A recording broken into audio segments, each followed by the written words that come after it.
Waswahili husema hayawi sasa yamekuwa. Katosho imefurika kweli kweli. Katosho inamsubiria kwa hamu Rais Samia, anakuja kuweka jiwe la msingi ujenzi wa SGR. Ni leo. Wadau wanasemaje?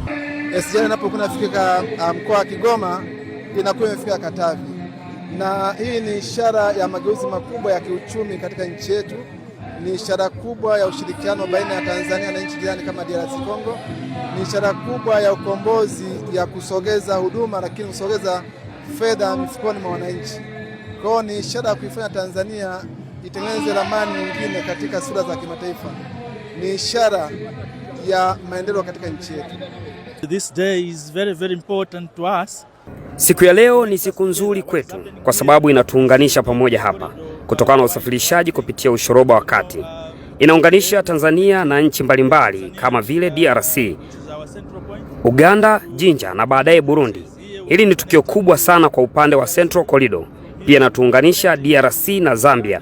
Kwa hiyo tukio hili linafaidisha nchi zaidi ya 5 chini ya Rais Dr. Samia Suluhu Hassan.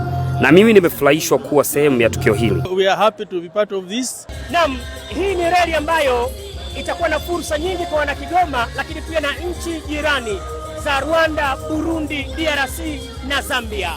Mimi ni Beni Mwanantala, bado nipo hapa Katosho.